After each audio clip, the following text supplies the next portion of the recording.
cuando heredé el patrimonio de mis abuelos, de $900,000, lo trasladé discretamente a un fideicomiso, por si acaso. La semana pasada, mi hermana apareció con mamá, sonriendo con malicia. Ya firmamos la casa a mi nombre, te vas el viernes. Mamá añadió, hay gente que simplemente no merece cosas bonitas. Papá estuvo de acuerdo, ella lo necesita más que tú.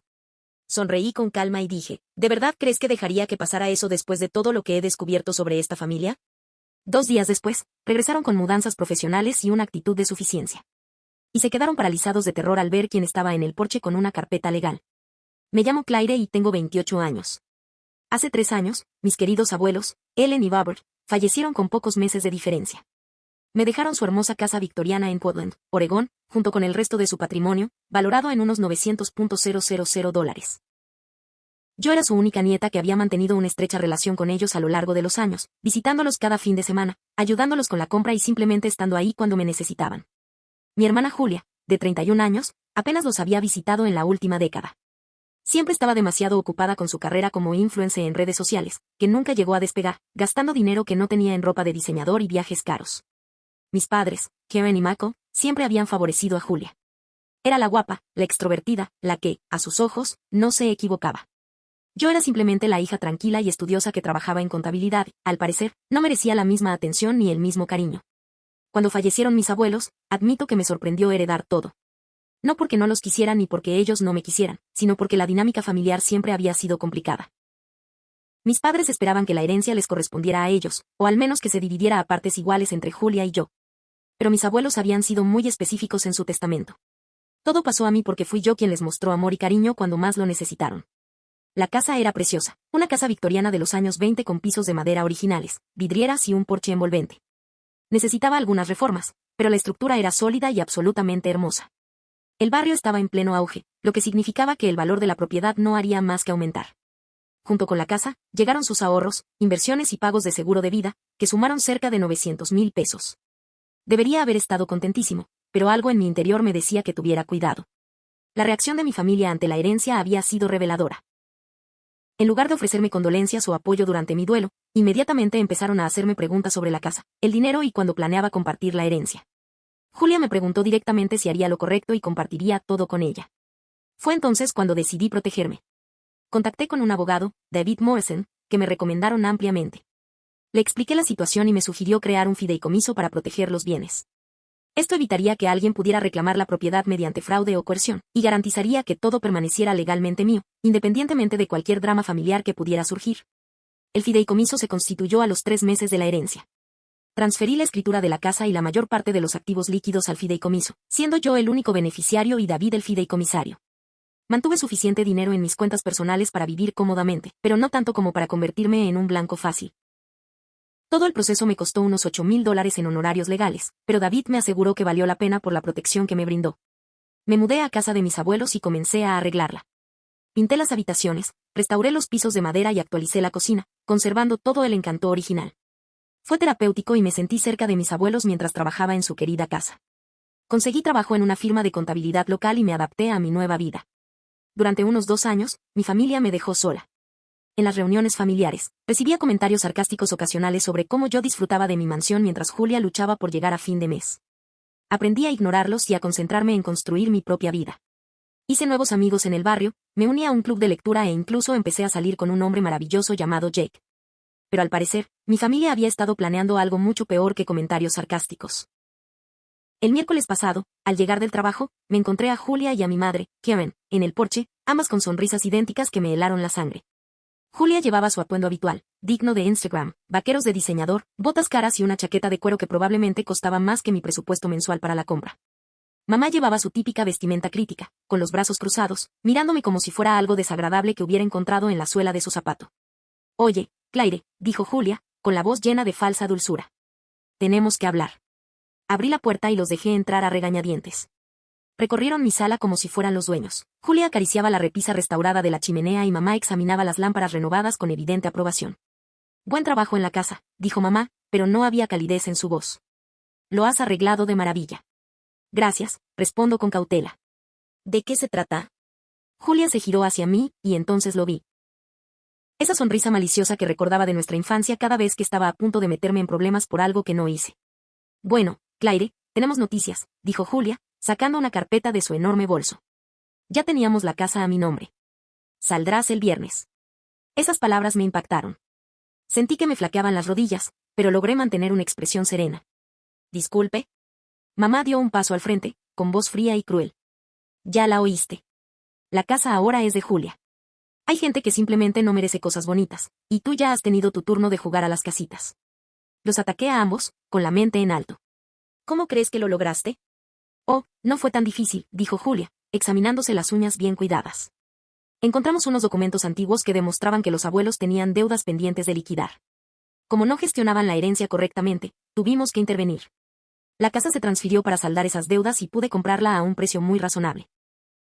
Es imposible, dije, intentando mantener la voz firme. No había deudas y lo he estado llevando todo bien. ¿Según quién? Espetó mamá. ¿Tú? ¿Una chica de 28 años que no sabe nada de bienes raíces ni de administración de fincas? Tuvimos abogados involucrados, Claire. Abogados de verdad que saben lo que hacen. Julia abrió la carpeta y sacó lo que parecían documentos oficiales. ¿Ves? Ya se transfirió todo legalmente.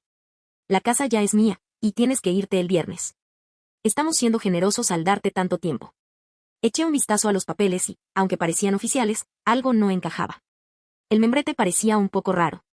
El sello en relieve parecía una fotocopia deficiente, y las firmas parecían demasiado perfectas. Pero me guardé mis sospechas. ¿A dónde se supone que debo ir exactamente?, pregunté. Ese no es nuestro problema, dijo Julia encogiéndose de hombros. Quizás deberías haberlo pensado antes de ser tan egoísta con la herencia. Podrías haberla compartido con tu familia, pero en cambio, optaste por la avaricia. Justo entonces, mi padre Mako entró por la puerta principal como si fuera el dueño de la casa. Debió de estar esperando afuera su cola. Miró a su alrededor con evidente satisfacción.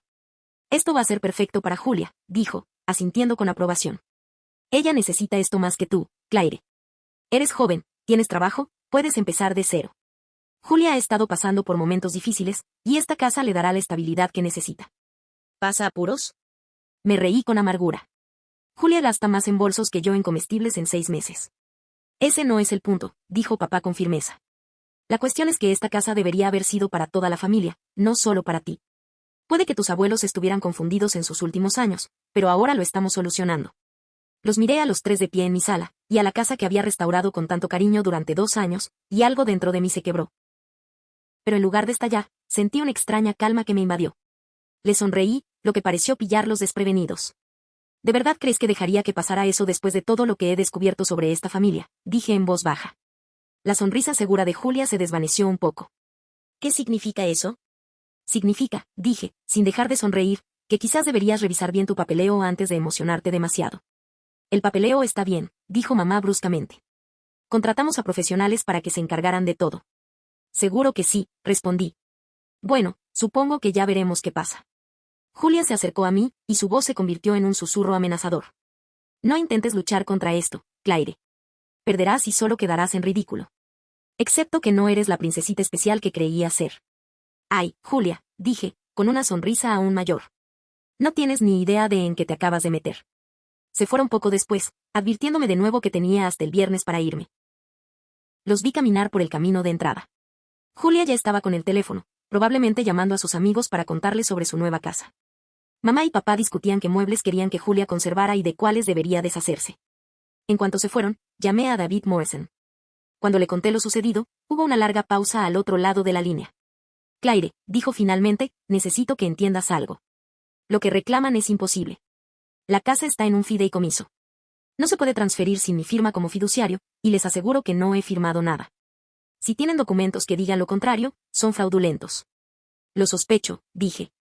Los papeles me parecieron falsos. Este es un delito grave, continuó David.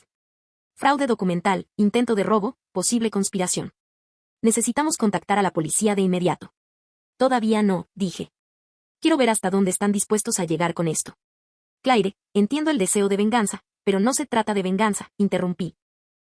Se trata de asegurarnos de que asuman las consecuencias de sus actos.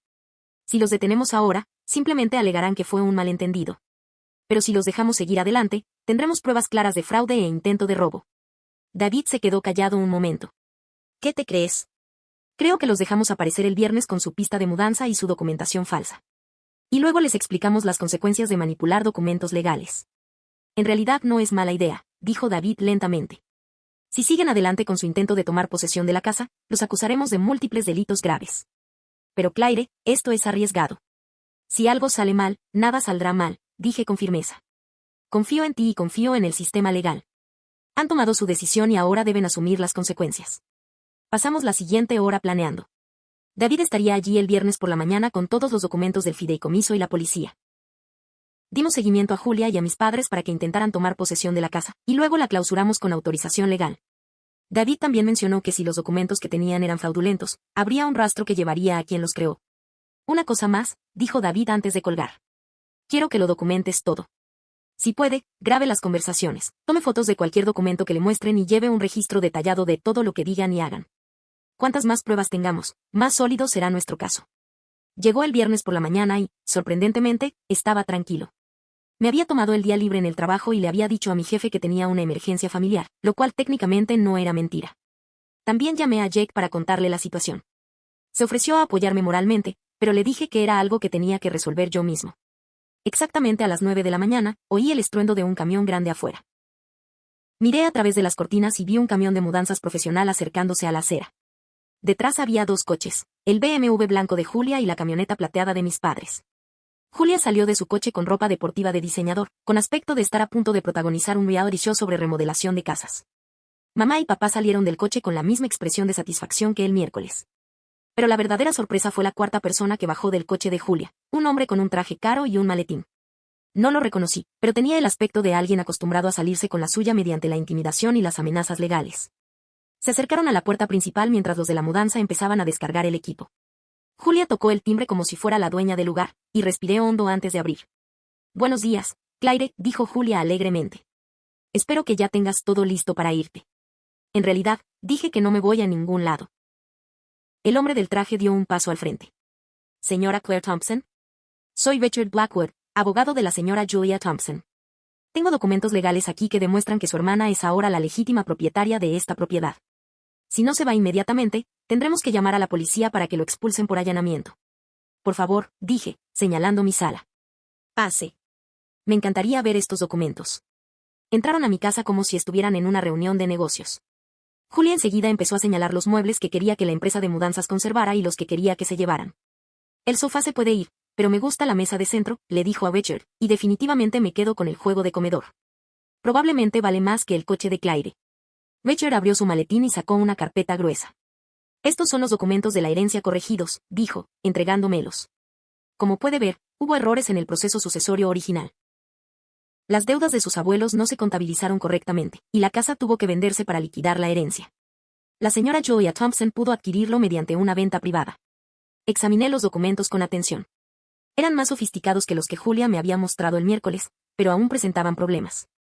La firma del juez parecía calcada, el sello del tribunal estaba ligeramente descentrado y las fechas no coincidían con el cronograma de sucesiones. Son muy interesantes, dije, tomando fotos de cada página con mi teléfono. ¿Puedo preguntar qué bufete de abogados las preparó? Blackwood and Associates, dijo Richard con orgullo.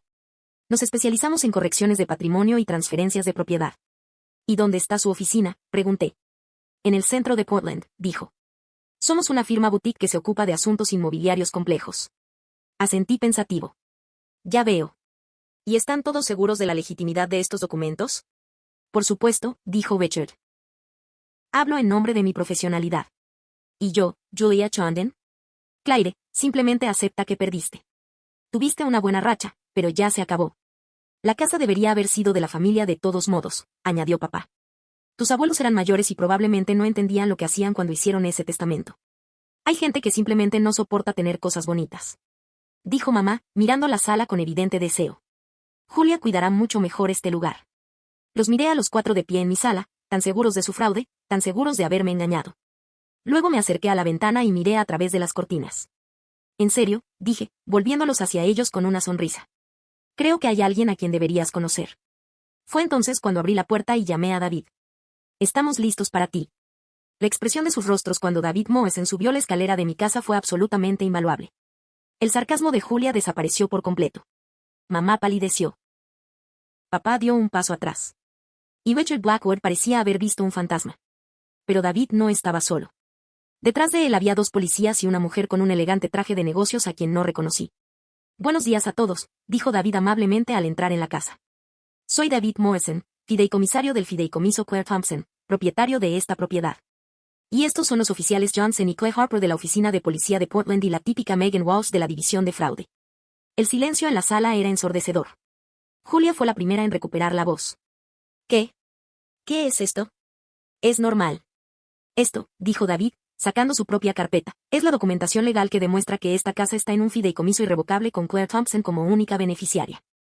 El fideicomiso se estableció hace 2 años, poco después de que heredara la propiedad de sus abuelos. Cualquier documento que afirme la transferencia de propiedad de esta propiedad es fraudulento. Richard Blackwood se había vuelto completamente blanco. Debe haber algún error, dijo semanalmente. Oh, definitivamente hay un error, dijo el detective Walsh, dando un paso al frente. El error fue pensar que podía falsificar documentos legales y salirse con la suya. Señor Blackwood, llevamos 6 meses investigando su bufete. Ni siquiera tienes licencia para ejercer la abogacía en Oregón. Julia parecía a punto de desmayarse. No lo sabía, dijo. Me dijo que era abogado de verdad. Qué interesante, dijo el detective Walsh, sacando una grabadora. Porque lo tenemos grabado el miércoles hablando de los documentos fraudulentos y su plan para apropiarse ilegalmente de esta propiedad. ¿Nos grabaste? Mamá se enfureció. Además, añadí, debo mencionar que Oregón exige el consentimiento de todas las partes para grabar conversaciones privadas, pero como esta es mi casa y estás amenazando mi propiedad, lo documentaré por mi seguridad. David abrió su carpeta y sacó los documentos del fideicomiso. Estos son los documentos legales reales que establecen el fideicomiso. Como puede ver, están debidamente notariados, registrados en un condado y son completamente legítimos. Señor Blackwood, los documentos que proporcionó no solo son fraudulentos, sino que están bastante mal redactados. El sello del tribunal es una fotocopia defectuosa en lugar de un original en relieve, la firma del juez está calcada y las fechas no coinciden con el cronograma real de sus sesiones. También rastreamos donde se crearon los documentos fraudulentos, añadió el detective Walsh. Se imprimieron en una impresora doméstica con papel comprado en Office Depot, con sellos oficiales falsificados descargados de Internet. No es exactamente la operación sofisticada que creías estar llevando a cabo. Julia por fin recuperó la voz. Claire, tienes que entenderlo, no sabía que los papeles eran falsos. Este hombre me dijo que podía solucionar el problema de la herencia legalmente. ¿El problema de la herencia?, pregunté. ¿Te refieres al hecho de que nuestros abuelos me lo dejaron todo porque yo era quien realmente se preocupaba por ellos? ¿Tu carrera es qué?, pregunté. ¿Un influencer fracasado que nunca ha tenido un trabajo de verdad? No lo entiendes, dijo papá desesperado. Julia necesita esta casa. Lleva tiempo P. Estás bien por tu cuenta. Entonces tu solución fue cometer fraude, preguntó el agente Johnson. No cometimos fraude, dijo mamá rápidamente. Contratamos a un abogado para solucionar un problema legal. Contrataron a un estafador para falsificar documentos, corrigió el detective Walsh, y todos participaron en una conspiración para robar bienes con un valor de casi $1 millón. Richard Blackwood, o Gary Stevens, como supimos más tarde, fue esposado en Medway First. Mientras los agentes le leían sus derechos, él insistía en que había habido un malentendido y que era un abogado legítimo. La detective Walsh simplemente negó con la cabeza y le dijo que se lo guardara para su abogado de oficio. Julia era la siguiente. Sollozaba histéricamente mientras el agente Johnson le explicaba los cargos en su contra. No lo sabía. Ella lo repetía una y otra vez. Claire, tienes que decirles que no sabía que los papeles eran falsos. La miré con total asco. Julia, sabías exactamente lo que hacías. Contrataste a alguien para falsificar documentos y así poder robarme la casa. Ya no puedes alegar ignorancia. Pero necesitaba esta casa. Ella gimió. No entiendes lo que es luchar. ¿Luchar? Reí con amargura. Julia, nunca has tenido un trabajo de verdad. Gastas más en café que la mayoría en comestibles. No sabes lo que es luchar. Mamá intentó intervenir. Claire, por favor. Es tu hermana. Seguro que puedes encontrar una solución. ¿Encontrar una solución? La miré con incredulidad. Mamá, acabas de intentar robarme la casa. Te paraste en mi sala y me dijiste que no merecían nada bueno. Participaste en un fraude. No hay nada que resolver. Papá había estado inusualmente callado durante los arrestos, pero cuando el agente Clay Harper se acercó con las esposas, finalmente habló. Claire, sé que estás enojada, pero piensa en lo que estás haciendo. Estás destruyendo a tu propia familia. No estoy destruyendo nada, dije con firmeza. Destruiste a esta familia en el momento en que decidiste cometer crímenes contra mí. La destruiste cuando elegiste a Julia por encima de mí toda mi vida. Lo destruiste cuando decidiste que tu hijo de oro lo merecía todo y yo no merecía nada. Eso no es cierto. Papá protestaba semanalmente. ¿verdad? Saqué mi teléfono y revisé mis fotos. Tengo fotos de todas las reuniones familiares de los últimos 10 años. Una cuenta de cuántas veces elogiaste a Julia en comparación con cuántas veces me reconociste. Una cuenta de cuántas veces preguntaste sobre mi vida en comparación con cuántas veces le preguntaste a Julia si necesitaba dinero. No pudo mirarme a los ojos cuando le pusieron las esposas. Mientras se los llevaban, Julia se volvió hacia mí una última vez. Claire, por favor. Lo siento. Estaba desesperado. Pensé que esta era la única manera. ¿La única manera de qué?, pregunté. ¿Robarme? ¿Cometer fraude? Julia, podrías haberme pedido ayuda. Podrías haber conseguido un trabajo. Podrías haber tomado cualquier decisión legal. En cambio, decidiste intentar robarme la casa. Pero habrías dicho que no, dijo en voz baja. Tienes razón, lo habría hecho, respondí. Porque nunca has valorado nada de lo que te han dado. Nunca has trabajado por nada. Y nunca, ni una sola vez, has considerado que tal vez merecía algo bueno en mi vida. Los coches de policía se marcharon, llevándose a mi familia. Me quedé en el porche, mirando la vía vacía y las cajas desperdigadas que los de la mudanza habían dejado al darse cuenta de que no las necesitarían. David se acercó con expresión preocupada. Claire, ¿cómo te sientes? ¿En serio? Me siento aliviada, dije. Llevo 2 años esperando que me venga la gota gorda. Ya pasó, y sigo en pie. Esto se va a complicar, advirtió. Habrá audiencias judiciales, declaraciones, probablemente una demanda civil. ¿Están preparados para eso? Por supuesto, dije con esa vacilación. David, no solo intentaron robarme la casa. Intentaron robarme mi seguridad, los recuerdos de mis abuelos, todo mi futuro. No voy a permitir que eso pase. La detective Walsh se acercó a nosotros, cerrando su cuaderno. Señorita Thompson, debo decir que su rapidez de pensamiento y la documentación que ha recopilado hicieron que este caso fuera increíblemente sólido. La mayoría de la gente habría entrado en pánico e intentado impugnar directamente los documentos falsos. Tuve un buen abogado, dije, señalando a David con la cabeza. Me enseñó a pensar estratégicamente. La investigación va a durar varios meses, continuó ella. Pero puedo decirles ahora mismo que este es un caso indiscutible. La evidencia es abrumadora. Después de que todos se fueron, me quedé solo en mi sala, rodeado de la casa que tanto me había esforzado por restaurar. Jaque me llamó en menos de una hora. Al parecer, la historia ya se estaba extendiendo por el vecindario. Claire, ¿estás bien?, preguntó. La señora Henderson vio patrullas en tu casa y me llamó. Estoy bien, dije, y lo decía en serio. De hecho, estoy mejor que bien. Soy libre. ¿Libre? Libre de preguntarme qué harían a continuación. Libre de sentirme culpable por la herencia. Libre de tener que fingir que tengo una familia que me ama cuando no es así. Jaque vino esa noche con comida para llevar y vino. Nos sentamos en el columpio del porche que había construido mi abuelo, viendo la puesta de sol y charlando sobre lo ocurrido ese día. No dejo de pensar en los seguros que estaban, dije. Julia ya estaba planeando qué muebles conservar. Mamá hablaba de los cambios que quería hacer.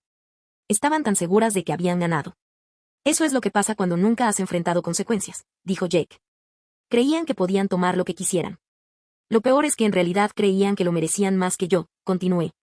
No porque se lo hubieran ganado, sino porque lo querían. Así es como siempre habían operado. Julia quiere algo, así que debe tenerlo, sin importar quién salga lastimado. Bueno, están a punto de aprender que las acciones tienen consecuencias, dijo Jake, apretándome la mano. Las siguientes semanas fueron un torbellino de actividad legal. David presentó mociones para congelar el as que Julia podría haber ocultado, e iniciamos el proceso de demandarlos a los 3 por daños y perjuicios. El caso civil era independiente de los cargos penales, pero garantizaría que pagaran por su intento de robo. También aprendí más sobre la operación de Gary Stevens. Había estado llevando a cabo estafas similares en Oregón, Washington y California, dirigidas a familias con disputas de herencia. Su método siempre era el mismo: encontrar a un familiar que se sintiera estafado con una herencia, ofrecerle solucionar el problema con documentos fraudulentos y cobrarle una comisión por adelantado. Había ganado cientos de miles de dólares antes de que lo atraparan. Julia le había pagado $25,000 por los documentos falsos, dinero que pidió prestado de varias tarjetas de crédito. El detective me dijo que la situación financiera de Julia era aún peor de lo que imaginaba. Tenía una deuda de más de $150,000 y llevaba años viviendo a crédito. Su hermana estaba desesperada, explicó el detective Walsh durante una de nuestras reuniones. Que sea malo no excusa lo que hizo, pero explica por qué estaba dispuesta a creer las promesas de Stevens. Estaba desesperada porque nunca ha vivido dentro de sus posibilidades, respondí. Siempre ha gastado el dinero como si no tuviera límite y nunca ha tenido un trabajo de verdad. Esto era inevitable. Las citas judiciales comenzaron en serio unas 6 semanas después de los arrestos. Asistí a todas las audiencias, viendo cómo se desvelaban las mentiras de mi familia ante el juez. Gary Stevens se declaró culpable de múltiples cargos federales y fue condenado a 5 años de prisión. Julia, mamá y papá intentaron negociar acuerdos con la fiscalía, pero las pruebas eran demasiado contundentes. La audiencia de sentencia de Julia fue particularmente satisfactoria. Se presentó ante el juez con un mono naranja, el pelo sin lavar y su maquillaje, habitualmente impecable, desapareció por completo. Su abogado intentó argumentar que había sido víctima de la estafa de Stevens, pero el fiscal reprodujo la grabación de su conversación conmigo de ese miércoles. Su señoría, dijo el fiscal, puede oír claramente a la acusada hablar de su plan de apropiarse ilegalmente de la propiedad de la víctima. Sabía que lo que hacía estaba mal, pero decidió hacerlo de todos modos porque se sentía con derecho a algo que no le pertenecía. El juez no fue comprensivo. Señora Thompson, usted participó en un plan para estafar a su hermana y robarle una propiedad valorada en casi $1 millón. Le pagó a un delincuente para que falsificara documentos legales e intentó usarlos para robarle la casa a su hermana. El hecho de que afirme estar desesperada no justifica sus acciones, sino que las empeora porque sabía exactamente lo que hacía. Julia recibió 11 meses de cárcel y se le ordenó pagar una indemnización, pero todos sabíamos que nunca podría pagarla. Mamá y papá recibieron 6 meses de libertad condicional cada uno, pero la verdadera victoria llegó en el caso civil. David logró demostrar que sus acciones me habían causado una gran angustia emocional y dificultades económicas. Tuve que tomarme tiempo libre del trabajo, contratar a un abogado adicional y lidiar con el estrés de simplemente perder mi casa. El acuerdo fue de $150,000, que mis padres terminaron pagando vendiendo su casa y liquidando sus cuentas de jubilación después de que la bancarrota de Julia la dejara sin poder contribuir. Esto no tiene precedentes, me dijo David cuando se finalizó el acuerdo. Normalmente, es difícil cobrar sentencias civiles a los acusados en casos penales, pero los bienes de tus padres permitieron recuperar los daños. El dinero se destinó directamente al fideicomiso, lo que lo fortaleció aún más. Pero lo más importante es que transmitió el mensaje de que intentar robarme tendría consecuencias reales. El vecindario me apoyó durante todo el calvario. La señora Henderson trajo guisos. Los Johnson me ayudaron a instalar nuevas cámaras de seguridad. El club de lectura organizó una recaudación de fondos para ayudarme con mis gastos legales. Aunque no necesitaba el dinero, era una forma de mostrar mi apoyo. Ahora formas parte de esta comunidad, me dijo la señora Henderson. Y nos encargamos de los nuestros. Era el tipo de apoyo que nunca había recibido de mi familia biológica, y significó más para mí que cualquier herencia. Resulta que Richard Blackwood era en realidad un hombre llamado Gary Stevens que había estado organizando fraudes inmobiliarios en todo Oregón, atacando a familias con disputas de herencias. Llevaba 2 años trabajando en esta estafa antes de que lo atraparan. Su método siempre era el mismo: encontrar a un familiar que se sentía estafado con una herencia, ofrecerle solucionar el problema con documentos fraudulentos a cambio de una comisión y cobrarle el pago por adelantado. Había ganado más de $200,000 antes de que lo atraparan. La investigación también reveló que mis padres llevaban más de 18 meses planeándolo. Habían estado investigando maneras de impugnar el testamento y convencieron a Julia de que ella merecía la casa más que yo. Al fracasar los recursos legales, recurrieron al fraude. Los cargos penales eran graves. Gary Stevens fue sentenciado a 3 años de prisión estatal por su operación de fraude en Oregón. Julia fue sentenciada a 11 meses en la cárcel del condado para pagar la indemnización, aunque se declaró en bancarrota poco después. Sus padres recibieron 6 meses de prisión cada uno en 2 años de libertad condicional. Pero la verdadera satisfacción vino de la demanda civil. David me ayudó a presentar una demanda contra los 3 por intento de robo, fraude y angustia emocional. El caso se resolvió extrajudicialmente por $150,000, que provenían de la venta de la casa de mis padres y la liquidación de las cuentas de jubilación después de que la bancarrota de Julia la dejara sin poder pagar. ¿La mejor parte? Los $150,000 del acuerdo fueron directamente al fideicomiso, lo que me dio un estado aún más seguro que antes. Julia perdió su apartamento cuando no pudo pagar el alquiler después de pagarle a Gary Stevens. Mamá y papá tuvieron que vender su casa para pagar los honorarios legales. Y a los 3 se les prohíbe acercarse a menos de 150 metros de mi propiedad por una orden de alejamiento. Sigo viviendo en la hermosa casa victoriana de mis abuelos. Terminé las renovaciones y la casa ahora vale alrededor de $1,1 millones, una apreciación razonable para el mercado de Portland en 3 años. Jackie y yo nos comprometimos el año pasado y planeamos criar a nuestra familia en la misma casa donde aprendí lo que es el verdadero amor y la lealtad familiar. Julia intentó contactarme el mes pasado a través de un amigo en común, diciendo que quería enmendar su error. Le dije a un amigo que si Julia quería enmendarlo, podría empezar por devolver los $25,000 que gastó intentando robarme la casa. No he sabido nada de ella desde entonces. Lo más gracioso es que la carrera de Julia como influencer se vino abajo cuando se hizo pública la historia. Resulta que las marcas no quieren trabajar con estafadores convictos. ¿Quién lo diría? Mi relación con mis padres está rota para siempre, y lo acepto perfectamente. He aprendido que la familia no se trata de sangre, sino de amor, respeto y lealtad. Mis abuelos lo entendieron, por eso me lo dejaron todo. Y la familia que he formado con Jake y nuestros amigos vale más que cualquier herencia. A veces todavía no puedo creer que pensaran que podrían salirse con la suya. Pero agradezco que lo intentaran, porque me mostró exactamente quiénes eran en realidad. Y me dio la oportunidad perfecta para protegerme y asegurarme de que nunca más me hicieran daño. La confianza es más fuerte que nunca. La casa es preciosa y duermo tranquilo cada noche sabiendo que estoy exactamente donde pertenezco. A cualquiera que esté lidiando con un drama familiar por una herencia, le recomiendo protegerse legalmente, documentarlo todo y nunca subestimar lo que la gente puede hacer cuando hay dinero de por medio. Y recuerda, a veces la mejor venganza es simplemente vivir tu mejor vida mientras quienes intentan hacerte daño enfrentan las consecuencias de sus propias decisiones. Actualización: han pasado 6 meses desde que publiqué esto originalmente, y quería contarles a todos lo que ha sucedido desde entonces. Primero, Jake y yo nos casamos el mes pasado en el patio trasero de nuestra hermosa casa victoriana. Fue una ceremonia pequeña, solo con nuestros amigos más cercanos y los familiares que realmente nos importaban. Mi prima Rachel, que se había mantenido al margen del drama de la herencia, me acompañó al altar. Fue perfecto. En segundo lugar, las consecuencias legales continúan. Gary Stevens, en realidad, formaba parte de una red más amplia de estafadores que la Universidad Estatal de Oregón cree que había estado siguiendo. Mi caso les ayudó a construir su caso contra varias otras personas que dirigían esquemas similares en todo el estado. Me dijeron que mi rápida reacción para documentarlo todo y preparar la trampa proporcionó pruebas cruciales que ayudaron a condenar a varias personas en casos de fraude relacionados. La situación de Julia ha empeorado. Actualmente cumple su condena en prisión, y su caso de bancarrota reveló que llevaba años viviendo de tarjetas de crédito. Su estilo de vida de influencer era completamente falso, estaba hasta las cejas de deudas y necesitaba dinero desesperadamente, lo que explica por qué estaba tan dispuesta a creer que la promesa de Gary era sobre conseguir la casa. Mamá y papá cumplieron su condena en prisión, pero su matrimonio no sobrevivió al estrés. Actualmente se están divorciando y ambos han tenido que mudarse con familiares desde que perdieron su casa.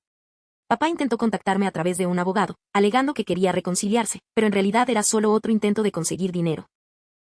Los abogados dejaron de llamar después de que David le enviara una carta de cese y desistimiento. La casa sigue revalorizándose, y Jake y yo hemos empezado un pequeño negocio de reformas con los fondos del fideicomiso. Nos especializamos en restaurar casas históricas, y ha sido un trabajo increíblemente gratificante. Incluso hemos aparecido en una revista local como jóvenes emprendedores que revitalizan los barrios históricos de Portland. Y lo más importante, he aprendido que alejar a las personas tóxicas de tu vida, incluso a tu familia, es una de las mejores cosas que puedes hacer por ti mismo. Pensé que me sentiría triste o culpable por perder a mis padres y a mi hermana, pero sinceramente, me siento libre.